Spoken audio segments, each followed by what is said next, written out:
Hello dear student, ತಮ್ಮೆಲ್ಲರಿಗೂ Drona coaching classes YouTube ಚಾನಲ್ಗೆ ಸ್ವಾಗತ.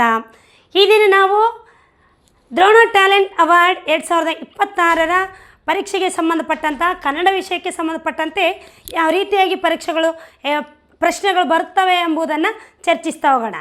ನೋಡಿ ಮಕ್ಕಳೇ, 22/3/2026 ರವಿವಾರ ಬೆಳಗ್ಗೆ 11 ಗಂಟೆಗೆ ನಡೆಯುವಂಥ ಈ ಪರೀಕ್ಷೆಯಲ್ಲಿ ಭಾಗವಹಿಸುವಂಥ ಎಲ್ಲ ಮಕ್ಕಳಿಗೆ ಅನುಕೂಲವಾಗಲಿ ಎಂಬ ಒಂದು ಉದ್ದೇಶದಿಂದ ಬರುವಂಥ ಒಂದು ಕನ್ನಡ ವಿಷಯಕ್ಕೆ ಸಂಬಂಧಪಟ್ಟಂಥ ಒಂದು ವಿಷಯಗಳನ್ನು ಹಾಗೂ ಬೇರೆ ಬೇರೆ ರೀತಿಯ ಒಂದು ವಿಷಯಗಳಿಗೆ ಸಂಬಂಧಪಟ್ಟಂಥ ಒಂದು ವಿಡಿಯೋಗಳನ್ನು ನಿಮಗೆ ಹಾಕ್ತಾ ಇರ್ತೀವಿ.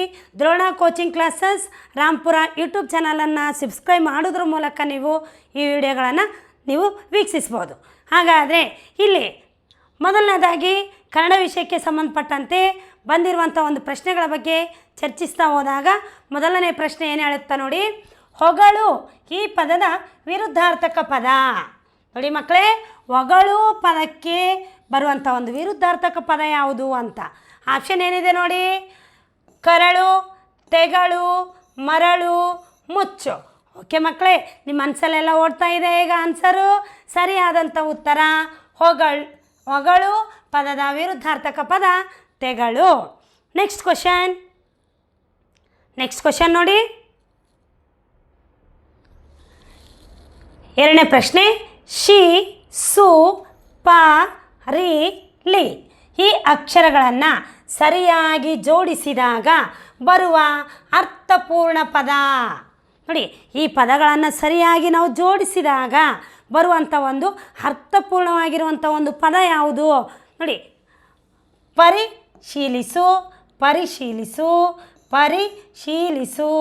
ನೋಡಿ, ಪರಿಸಲಿಸು ಅಂತ ಐತಿ. ಓಕೆ ಮಕ್ಕಳೇ, ಇಲ್ಲಿ ಸರಿಯಾದಂಥ ಉತ್ತರ ನಮಗೆ ಶಿ ಕೊಟ್ಟಾರ. ಶಿ ಎಲ್ಲದರಲ್ಲ ಐತಾ, ಹಾಗಾದರೆ ಇಲ್ಲಿ ದೀರ್ಘ ಇರಬೇಕಾಗಿತ್ತು. ಆಪ್ಷನ್ ಎದಲ್ಲಿ ದೀರ್ಘ ಇಲ್ಲ, ಆಪ್ಷನ್ ಎ ಕ್ಯಾನ್ಸಲ್ ಆಯಿತು. ನೆಕ್ಸ್ಟ್ ಸು ಐತಿ, ಸು ಎಲ್ಲ ಆಪ್ಷನಲ್ಲಿ ಐತಾ. ಓಕೆ, ಪ ಕೊಟ್ಟಾರ, ಪ ಎಲ್ಲ ಆಪ್ಷನಲ್ಲಿ ಐತಾ. ಓಕೆ, ರಿ ಐತಿ, ರಿ ಎಲ್ಲ ಆಪ್ಷನಲ್ಲಿ ಐತಿ, ಆದರೆ ಇಲ್ಲಿ ದೀರ್ಘ ಇದೆ, ಆಪ್ಷನ್ ಸಿ ಕ್ಯಾನ್ಸಲ್ ಆಯಿತು. ಇಲ್ಲಿ ಶಿ ನೋಡಿ, ಶಿ ಇಲ್ಲಿ ಶ ಆಗೈತಿ, ಆಪ್ಷನ್ ಡಿಯನ್ನು ಕ್ಯಾನ್ಸಲ್ ಆಯಿತು. ಹಾಗಾದರೆ ಸರಿಯಾದಂಥ ಉತ್ತರ ಆಪ್ಷನ್ ಬಿ ಪರಿಶೀಲಿಸು ಸರಿಯಾದಂಥ ಒಂದು ಉತ್ತರ ಆಗುತ್ತೆ. ನೆಕ್ಸ್ಟ್ ನೋಡಿ ಮಕ್ಕಳೇ, ಮೂರನೇ ಪ್ರಶ್ನೆ, ರಾಮನು ಕಾಡಿಗೆ ಹೋದನು ಈ ವಾಕ್ಯದಲ್ಲಿರುವ ಕ್ರಿಯಾಪದ. ನೋಡಿ, ಒಂದು ವಾಕ್ಯವನ್ನು ಕೊಟ್ಟಾಗ ಇಲ್ಲಿರುವಂಥ ಒಂದು ಪದಗಳು ಯಾವ ಪದಗಳು ಅಂತ ನಾವು ಕಂಡುಹಿಡಿಬೇಕು. ಈಗ ಕ್ರಿಯಾಪದ ಕೇಳ್ಯಾರ, ನೆಕ್ಸ್ಟು ಇನ್ನೊಂದು ಪರೀಕ್ಷೆಯಲ್ಲಿ ನಮಗೇನು ಮಾಡ್ಬೋದು, ಕರ್ತೃಪದ ಕೇಳ್ಬೋದು, ಕರ್ಮಪದ ಕೇಳ್ಬೋದು. ಹಾಗಾದರೆ ಕರ್ತೃಪದ ರಾಮನು ಎಂಬುದು ಕರ್ತೃಪದವಾಗಿರುತ್ತೆ.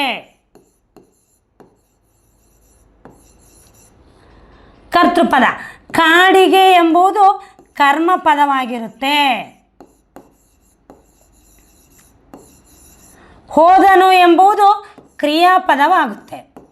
ನೋಡಿ, ಒಂದು ಕೆಲಸವನ್ನು ಸೂಚಿಸುವಂಥ ಪದಗಳಿಗೆ ನಾವೇನಂತೀವಿ, ಕ್ರಿಯಾಪದ ಅಂತ ಕರಿತೀವಿ. ಕ್ರಿಯೆಯನ್ನು ಸೂಚಿಸುವ ಪದಗಳು ಕ್ರಿಯಾಪದಗಳು. ಹಾಗಾದರೆ ರಾಮನು ಕಾಡಿಗೆ ಹೋದನು ಇದರಲ್ಲಿರುವಂಥ ಒಂದು ಕ್ರಿಯಾಪದ ಯಾವುದು ಅಂತಂದಾಗ ಆಪ್ಷನ್ ನೋಡಿ, ರಾಮನು, ರಾಮ ಇದು ಒಂದು ನಾಮಪದ ಆಯಿತು, ಕಾಡಿಗೆ ಇದು ಒಂದು ಕರ್ಮಪದ ಆಯಿತು, ಹೋದನು ಕ್ರಿಯಾಪದ ಆಯಿತು. ಇಲ್ಲಿ ಕ್ರಿಯೆ ಅಂತ ಕೊಟ್ಟಾರ, ಆಪ್ಷನ್ ತಪ್ಪಾಯಿತು. ಹಾಗಾದರೆ ಸರಿಯಾದಂಥ ಉತ್ತರ ಹೋದನು, ಈ ರಾಮನು ಕಾಡಿಗೆ ಹೋದನು ಈ ವಾಕ್ಯದಲ್ಲಿರುವಂಥ ಒಂದು ಕ್ರಿಯಾಪದ ಹೋದನು ಸರಿಯಾದಂಥ ಉತ್ತರ ಆಪ್ಷನ್ ಸಿ. ನೆಕ್ಸ್ಟ್ ನೋಡಿ ಮಕ್ಕಳೇ, ಈ ದ್ರೋಣ ಕೋಚಿಂಗ್ ಕ್ಲಾಸಸ್ಸಲ್ಲಿ ಪ್ರತಿ ವರ್ಷದಂತೆ ಈ ವರ್ಷವೂ ಸಹ ನಾವೇನು ಮಾಡ್ತೀವಿ, ಬೇಸಿಗೆ ಶಿಬಿರವನ್ನು ಅಂದರೆ ಏಪ್ರಿಲು ಮತ್ತು ಮೇದಲ್ಲಿ ಬರುವಂಥ ಒಂದು ಶಾಲೆಗಳು ರಜೆ ಇರ್ತಾವಲ್ಲ, ಆವಾಗ ನಾವೇನು ಮಾಡ್ತೀವಿ, ಇಲ್ಲಿ ಟ್ಯೂಷನ್ ಕ್ಲಾಸ್ಗಳನ್ನು ನಡೆಸ್ತೀವಿ. ಇದು ಕನ್ನಡ ಮತ್ತು ಇಂಗ್ಲೀಷ್ ಮಾಧ್ಯಮದಲ್ಲಿ ಟ್ಯೂಷನ್ ಕ್ಲಾಸ್ಗಳನ್ನು ನಡೆಸಲಾಗುತ್ತೆ.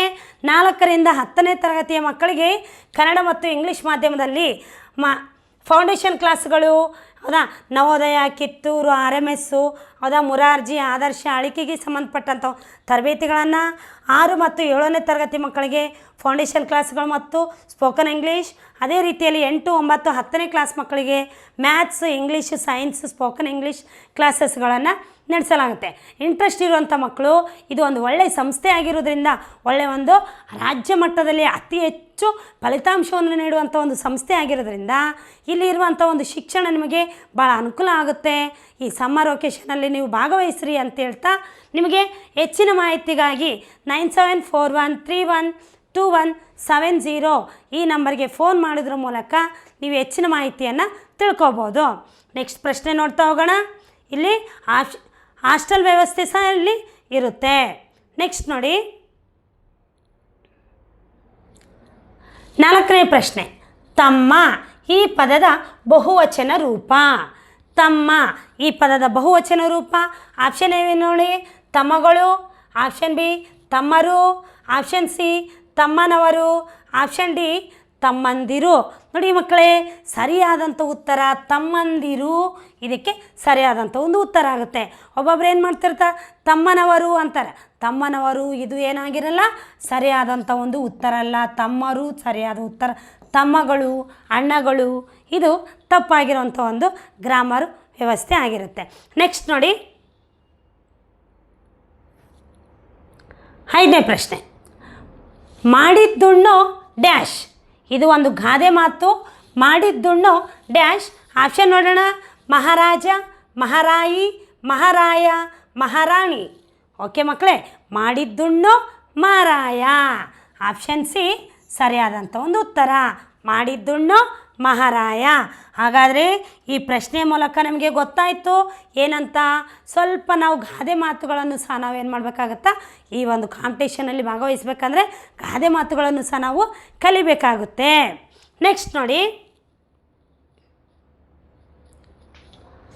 ಬರುವುದು ಇದನ್ನು ಭೂತಕಾಲಕ್ಕೆ ಬದಲಾಯಿಸಿ.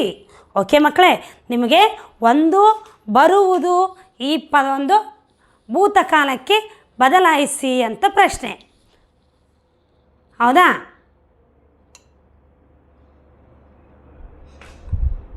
ಹಾಗಾದರೆ ಯಾವ ರೀತಿ ಕಂಡುಹಿಡಿಯೋದು ಅಂತಂದರೆ ನೋಡಿ, ಇಲ್ಲಿ ಬರು ಎಂಬುದೇನಾಯ್ತು ನೋಡ್ರಿ, ಇದು ಧಾತು ಆಗಿರುತ್ತೆ. ಯಾವುದೇ ಒಂದು ಕ್ರಿಯಾಪದದಲ್ಲಿ ಬರುವುದು ಅಂದರೆ ಬರು ಎಂಬುದು ಕ್ರಿಯಾಪದ. ಹೋದನು, ಹೋಗು ಎಂಬುದು ಒಂದು ಧಾತು. ಇಲ್ಲಿ ಆಪ್ಷನ್ ನೋಡ್ರಿ, ಬರುತ್ತಿದ್ದಾನೆ, ಬಂದ, ಬರುವನು. ಕಾಲಗಳನ್ನು ನೋಡಿದಾಗ ಕನ್ನಡದಲ್ಲಿ ಕಾಲಗಳನ್ನು ನಾವು ಏನು ಮಾಡ್ತೀವಿ 3 ವಿಧಗಳಾಗಿ ವಿಂಗಡಿಸ್ತೀವಿ. ಒಂದನೇದು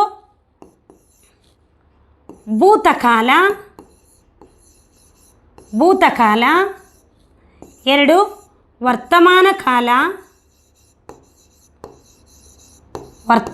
ಕಾಲ, 3ನೇದು ಭವಿಷ್ಯತ್ ಕಾಲ.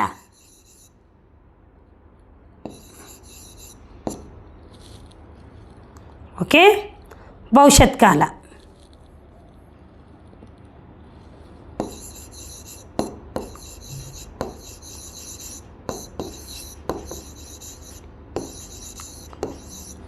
ಯಾವ ರೀತಿ ಕಂಡುಹಿಡಿಬೇಕು ಅಂದರೆ ನೋಡಿ, ನಾವು ಯಾವಾಗಲೂ ಕಾಲವನ್ನು ಕಂಡುಹಿಡಿಯುವಾಗ ಕ್ರಿಯಾಪದದ ಹತ್ರ ಹೋಗಬೇಕು. ಕ್ರಿಯಾಪದದಲ್ಲಿ ಏನಾದರೂ ದ ಪ್ರತ್ಯಯ ಬಂದರೆ, ಪ್ರತ್ಯಯಗಳು ಕಾಲ ಪ್ರತ್ಯಯಗಳು ಇವೆಲ್ಲ ದ ಪ್ರತ್ಯಯಗಳು ಬಂದರೆ ಇದು ಏನು ಮಾಡ್ತಾ ಭೂತಕಾಲವನ್ನು ಪ್ರತಿನಿಧಿಸುತ್ತದೆ. ಉದಾಹರಣೆಗೆ ಬಂದನು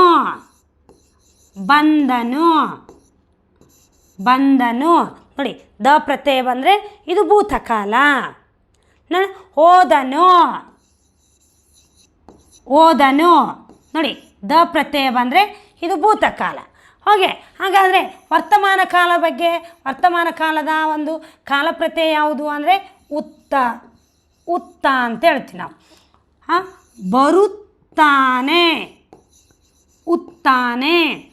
ಬರುತ್ತಾನೆ ನೋಡಿ, ಇಲ್ಲಿ ಉತ್ತ ಪ್ರತ್ಯಯ ಇದೆ. ಬರುತ್ತಾನೆ. ಹೋಗುತ್ತಾನೆ ನೋಡಿ, ಉತ್ತ ಪ್ರತ್ಯಯ ಬಂದರೆ ಇದನ್ನು ನಾವೇನಂತೀವಿ ವರ್ತಮಾನ ಕಾಲ ಅಂತ ಹೇಳ್ತೀವಿ. ಹೋಗುತ್ತಾನೆ, ಹುತ್ತಾನೆ ಇದು ವರ್ತಮಾನ ಕಾಲ.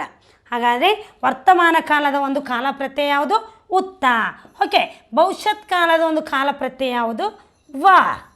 ವ ನೋಡಿ, ಉದಾಹರಣೆಗೆ ಬರುವನು ಬರುವನು ಓ ಬಂತ ಇದು ಭವಿಷ್ಯತ್ ಕಾಲ. ಹೋದನು ಹೋಗುವನು ನೋಡಿ ಓ ಬಂತ. ಹಾಗಾದರೆ ಇದು ಭವಿಷ್ಯತ್ ಕಾಲಕ್ಕೆ ಉದಾಹರಣೆ. ಹಾಗಾದರೆ ನಮಗೆ ಕೊಟ್ಟಿರೋಂಥ ಪ್ರಶ್ನೆ ಏನು? ಇದನ್ನು ಬರುವುದು ಇದನ್ನು ಭೂತಕಾಲಕ್ಕೆ ಪರಿವರ್ತಿಸಿ ಅಂತಂದರೆ ನೋಡಿ, ಬರುವುದು ಇದಕ್ಕೆ ಬರು ಎಂಬುದು ಒಂದು ಧಾತು.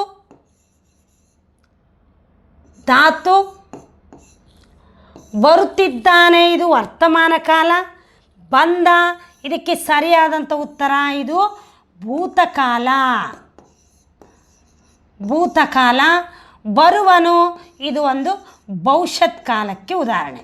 ಆದರೆ ಮಕ್ಕಳೇ ಸರಿಯಾದಂಥ ಉತ್ತರ ಯಾವುದು? ಆಪ್ಷನ್ ಸಿ ಬಂದ. ಓಕೆ, ನೆಕ್ಸ್ಟ್ ಪ್ರಶ್ನೆ ನೋಡಿ.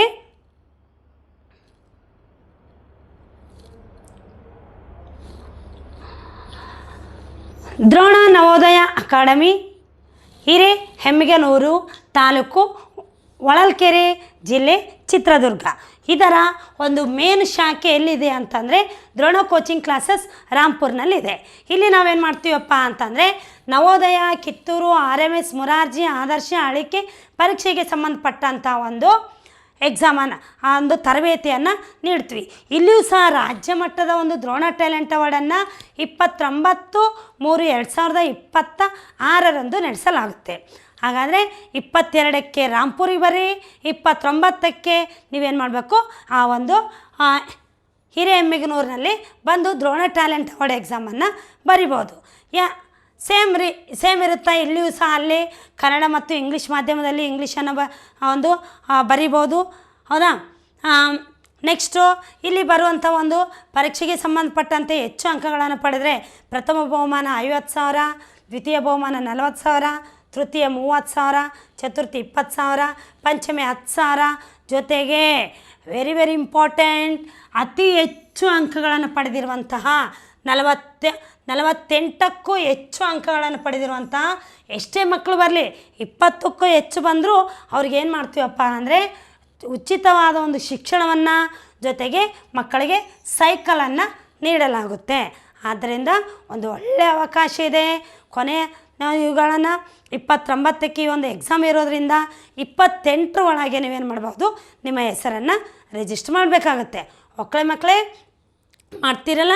ಇನ್ನೂ ಹೆಚ್ಚಿನ ಮಾಹಿತಿ ಬೇಕು ಅಂತಂದರೆ ಇಲ್ಲಿ ಕೆಳಗೆ ಕಾಣುವಂಥ ಒಂದು ನೀವು ನಂಬರಿಗೆ ಫೋನ್ ಮಾಡೋದ್ರ ಮೂಲಕ ಹೆಚ್ಚಿನ ಮಾಹಿತಿಯನ್ನು ಪಡಿಬೋದು. ನೆಕ್ಸ್ಟ್ ನೋಡಿ ಮಕ್ಕಳೇ, ನಿಮ್ಮ ಪ್ರತಿ ಎಕ್ಸಾಮಿಗೂ ಸಂಬಂಧಪಟ್ಟಂತೆ ಪ್ರತಿ ಯಾವ ಎಕ್ಸಾಮ್ ಆದರೂ ಬರೀರಿ. ಇತ್ತೀಚೆಗೆ ಏನು ಮಾಡ್ತಾರಪ್ಪ ಅಂದರೆ ಒಂದು ಪ್ಯಾಸೇಜನ್ನು ಕೊಡ್ತಾರೆ. ಈ ಪ್ಯಾಸೇಜನ್ನು ನಾವು ಓದಿ ಅರ್ಥ ಮಾಡಿಕೊಂಡು ಕೆಳಗೆ ಪ್ರಶ್ನೆಗಳನ್ನು ಕೊಟ್ಟಿರ್ತಾರೆ, ಆ ಪ್ರಶ್ನೆಗಳಿಗೆ ಉತ್ತರ ಕೊಡಬೇಕಾಗುತ್ತೆ. ಹಾಗಾದರೆ ಇಲ್ಲಿ ಒಂದು COVID-19 ಎಂಬ ಒಂದು ಪ್ಯಾಸೇಜನ್ನು ಕೊಡ್ತಾರೆ. ಅದು ನೋಡ್ರಿ ಏನಾಯ್ತಂತ ನೋಡಿ. ಕೋವಿಡ್-19 ಎಂಬುದು ಕೊರೋನಾ ವೈರಸ್ ಎಂಬ ವೈರಸ್ನಿಂದ ಉಂಟಾಗುವ ರೋಗವಾಗಿದೆ. ನೋಡಿ, ಪ್ರಶ್ನೆಗೆ ಆನ್ಸರ್ ಸಿಕ್ಕಿತ್ತು. ಕೊರೋನಾ ವೈರಸ್ ಎಂಬ ವೈರಸ್ನಿಂದ ರೋಗ ಉಂಟಾಗುತ್ತೆ. ಇದು ಮೊದಲು 2019ರಲ್ಲಿ ಚೀನಾದಲ್ಲಿ ಪ್ರಾರಂಭವಾಯಿತು. ಎಲ್ಲಿ ಪ್ರಾರಂಭವಾಯಿತು? ಚೀನಾದಲ್ಲಿ ಪ್ರಾರಂಭವಾಯಿತು. ಯಾವಾಗ ಪ್ರಾರಂಭವಾಯಿತು? 2019ರಲ್ಲಿ ಪ್ರಾರಂಭವಾಯಿತು ಮತ್ತು ಅನೇಕ ದೇಶಗಳಿಗೆ ಹರಡಿತು. ಈ ವೈರಸ್ನಿಂದ ಅನೇಕರು ಅಸ್ವಸ್ಥರಾದರು. ಸಾಮಾನ್ಯ ಲಕ್ಷಣಗಳು ಎಂದರೆ ಕೊರೋನಾ ವೈರಸ್ ಬಂದರೆ ಯಾವ ರೀತಿಯ ಲಕ್ಷಣಗಳು ಇರ್ತಾವೆ? ಜ್ವರ, ಕೆಮ್ಮು, ಶೀತ ಹಾಗೂ ದಣಿವು. ಕೆಲವರು ಮೂಗು ಮತ್ತು ನಾಲಿಗೆಯ ಭಾವನೆಯನ್ನು ಕಳೆದುಕೊಳ್ಳುತ್ತದೆ, ಅಂದರೆ ರುಚಿಯ ಭಾವನೆಗಳನ್ನು ಕಳೆದುಕೊಳ್ಳುತ್ತದೆ. ಇದು ವ್ಯಕ್ತಿಯಿಂದ ವ್ಯಕ್ತಿಗೆ ಕೆಮ್ಮು ಮತ್ತು ಸ್ಪರ್ಶದಿಂದ ಹರಡುತ್ತದೆ. ಕೆಮ್ಮು ಮತ್ತು ಸ್ಪರ್ಶದಿಂದ ಹರಡುತ್ತದೆ. ಯಾವ ರೀತಿ ಹರಡುತ್ತೆ? ಕೆಮ್ಮು ಮತ್ತು ಒಬ್ರಿಗೊಬ್ಬರನ್ನು ನಾವು ಕೆಮ್ಮುವಾಗ ಒಬ್ರದ್ದು ಉಸಿರು ಒಬ್ರಿಗೆ ಬಡಿತು ಅಂದರೆ ಇಲ್ಲ ಒಬ್ಬರನ್ನೊಬ್ಬರು ಮುಟ್ಟೋದ್ರಿಂದ ಏನು ಮಾಡ್ತೈತಿ? ಈ ರೋಗ ಒಂದು ಹರಡುತ್ತಾ. ಸುರಕ್ಷಿತವಾಗಿರಲು ನಾವು ಮಾಸ್ಕ್ ಧರಿಸಬೇಕು, ಕೈಗಳನ್ನು ಸ್ವಚ್ಛವಾಗಿ ತೊಳೆಯಬೇಕು, ಇತರರಿಂದ ಅಂತರವಿರಿಸಬೇಕು. ಲಸಿಕೆಗಳು ಈ ವೈರಸ್ ವಿರುದ್ಧ ಹೋರಾಡಲು ಸಹಾಯ ಮಾಡುತ್ತವೆ. ನೋಡಿ, ಈ ವೈರಸ್ನಿಂದ ನಾವು ಮುಕ್ತಿಯನ್ನು ಪಡಿಬೇಕು ಅಂದರೆ ಲಸಿಕೆಗಳನ್ನು ಹಾಕಿಸ್ಕೊಳ್ಬೇಕು. ಡಾಕ್ಟರ್ಗಳು, ನರ್ಸ್ಗಳು ಮತ್ತು ಪೊಲೀಸ್ ಸಿಬ್ಬಂದಿ, ಹಮಾರಿಗಳು ತುಂಬ ಶ್ರಮಿಸಿದರು. ನಾವು ಅವರಿಗೆ ಧನ್ಯವಾದ ಹೇಳಬೇಕು. ನೋಡಿ, ಈ ಕೊರೋನಾ ವೈರಸ್ ಬಂದಾಗ ಡಾಕ್ಟರ್ಸು, ಪೊಲೀಸರು, ನರ್ಸುಗಳು ಬಹಳಷ್ಟು ಏನು ಮಾಡಿದರು, ಶ್ರಮಪಟ್ಟರು. ಅವರಿಗೆ ನಾವೇನು ಮಾಡಬೇಕು, ಥ್ಯಾಂಕ್ಸ್ ಹೇಳ್ಬೇಕು. ಅವರಿಂದ ನಮಗೇನಾಯ್ತು, ಈಗ ಆ ರೋಗದಿಂದ ಮುಕ್ತವಾಯಿತು. ಕೋವಿಡ್-19 ನಮಗೆ ಸ್ವಚ್ಛತೆ, ಜಾಗರೂಕತೆ ಮತ್ತು ಪರಸ್ಪರ ಸಹಾಯ ಮಾಡಬೇಕೆಂಬ ಪಾಠ ಕಲಿಸಿತು. ನೋಡಿ, ಕೋವಿಡ್-19 ಎಂಬುದು ಒಂದು ಭಯಂಕರವಾಗಿರುವಂಥ ಒಂದು ರೋಗವಾಗಿತ್ತು. ಇದು ನಮಗೆ ಬರೀ ರೋಗವಾಗಿರದೆ ನಮಗೆ ಸ್ವಚ್ಛತೆ ಬಗ್ಗೆ ಹೇಳ್ಕೊಡ್ತು, ಮತ್ತು ಜಾಗರೂಕತೆಯಿಂದ ಇರೋದ್ರ ಬಗ್ಗೆ ಹೇಳ್ಕೊಡ್ತು, ಜೊತೆಗೆ ಪರಸ್ಪರ ಸಹಾಯ ಮಾಡೋದ್ರ ಬಗ್ಗೆಯೂ ಸಹ ನಮಗೇನು ಮಾಡ್ತು, ಹೇಳ್ಕೊಡ್ತು. ಓಕೆ ಮಕ್ಕಳೇ, ಪ್ಯಾಸೇಜ್ ಅರ್ಥ ಆಯ್ತಾ? ನೆಕ್ಸ್ಟ್ ಕೆಳಗೆ ಕಾಣುವಂಥ ಒಂದು ಪ್ರಶ್ನೆಗಳಿಗೆ ಉತ್ತರಿಸ್ತಾ ಹೋಗೋಣ. ನೋಡಿ, ಕೋವಿಡ್-19 ಎಂದರೇನು? ಕೋವಿಡ್-19 ಎಂದರೇನು? ಆಹಾರದ ಒಂದು ಬಗೆ, ವೈರಸ್ನಿಂದ ಬರುವ ರೋಗ, ಮೊಬೈಲ್ ಅಪ್ಲಿಕೇಶನ್, ವಿಡಿಯೋ ಆಟ, ವಿಡಿಯೋ ಗೇಮ್ ಅದು? ನೋ. ಹಾಗಾದರೆ ಸರಿಯಾದಂಥ ಒಂದು ಉತ್ತರ ಏನಪ್ಪ ಇದಕ್ಕೆ? ವೈರಸ್ನಿಂದ ಬರುವಂಥ ಒಂದು ರೋಗ. ವೈರಸ್ಸಿಂದ ಬರುವಂಥ ಒಂದು ರೋಗ. ಓಕೆ, ನೆಕ್ಸ್ಟ್ ಕೋವಿಡ್-19 ಎಂಬುದು ಉಂಟು ಮಾಡುತ್ತದೆ. ಕೋವಿಡ್-19 ಯಾವುದು ಉಂಟು ಮಾಡುತ್ತದೆ? ಬ್ಯಾಕ್ಟೀರಿಯಾ, SARS, ಕೋವಿಡ್-2 ವೈರಸ್, ಶಿಲೀಂಧ್ರ, ಮಾಲಿನ್ಯ. ಓಕೆ ಮಕ್ಕಳೇ, ನಮಗೆ ಈ ಕೊರೋನಾ ವೈರಸ್ ಯಾವುದರಿಂದ ಬಂತು? ಹೌದಾ, ಈ ವೈರಸ್ಸಿಂದ ಬಂತು. ಕೋವಿಡ್-19 ಎಂಬ ಒಂದು ರೋಗ ವೈರಸ್ಸಿಂದ ಬಂತು. ಓಕೆ, ನೆಕ್ಸ್ಟ್ ಪ್ರಶ್ನೆ ನೋಡಿ. ಈ ಕೆಳಗಿನ ಯಾವುದು ಕೋವಿಡ್-19ನ ಲಕ್ಷಣವಾಗಿದೆ? ಹಾಗಾದರೆ ಕೋವಿಡ್-19 ರೋಗ ಬಂದರೆ ಯಾವ ಲಕ್ಷಣಗಳಿರ್ತವೆ ಅಂತಂದರೆ, ತಲೆನೋವು. ಆಪ್ಷನ್ ಎ ತಲೆನೋವು, ಜ್ವರ, ದಣಿವು, ಮೇಲಿನ ಎಲ್ಲವು. ಓಕೆ ಮಕ್ಕಳೇ, ಇಲ್ಲಿ ಪ್ಯಾಸೇಜಲ್ಲಿ ಕೊಟ್ಟಾರೆ ನೋಡಿ, ಪ್ಯಾಸೇಜಲ್ಲಿ ಐತಿ ಜ್ವರ, ಕೆಮ್ಮು, ಶೀತ ಹಾಗೂ ದಣಿವು ಇವೆಲ್ಲ ಲಕ್ಷಣಗಳು ಇರ್ತವೆ ಅಂತ. ಹಾಗಾದರೆ ನಮ್ಮ ಆಪ್ಷನಲ್ಲಿ ಏನೈತೆ ನೋಡಿ, ತಲೆನೋವು, ಜ್ವರ, ದಣಿವು, ಮೇಲಿನ ಎಲ್ಲವು. ಹಾಗಾದರೆ ಇದಕ್ಕೆ ಸರಿಯಾದಂಥ ಉತ್ತರ ಮೇಲಿನ ಎಲ್ಲವು, ಆಪ್ಷನ್ ಡಿ. ಓಕೆ ಮಕ್ಕಳೇ, ನೆಕ್ಸ್ಟ್ ನೋಡಿ.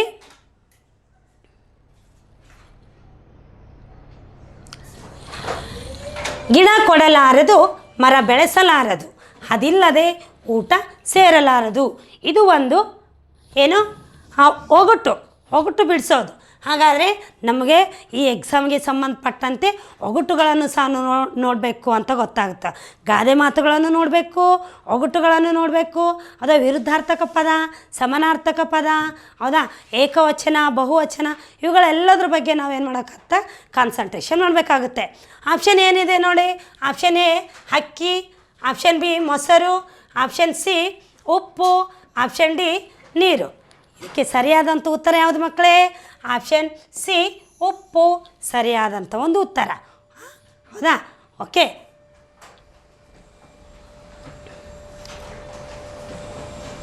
ಓಕೆ ಮಕ್ಕಳೇ, ಥ್ಯಾಂಕ್ ಯು.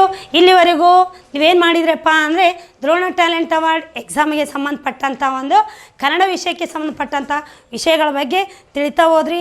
ಇನ್ನೂ ಹೆಚ್ಚಿನ ಒಂದು ವೀಡಿಯೋಸ್ಗಳು ನಿಮ್ಗೆ ಬೇಕಿತ್ತು ಅಂತಂದರೆ Drona coaching classes Rampura YouTube ಚಾನಲನ್ನು ನೀವು ಸಬ್ಸ್ಕ್ರೈಬ್ ಮಾಡೋದ್ರ ಮೂಲಕ ಹೆಚ್ಚಿನ ಒಂದು ವೀಡಿಯೋಗಳನ್ನು ಪಡಿಬೋದು ಅಂತ ಹೇಳ್ತಾ ಇಲ್ಲಿವರೆಗೂ ವೀಕ್ಷಿಸಿದಂಥ ತಮ್ಮೆಲ್ಲರಿಗೂ ಧನ್ಯವಾದಗಳು. ನಮಸ್ಕಾರ.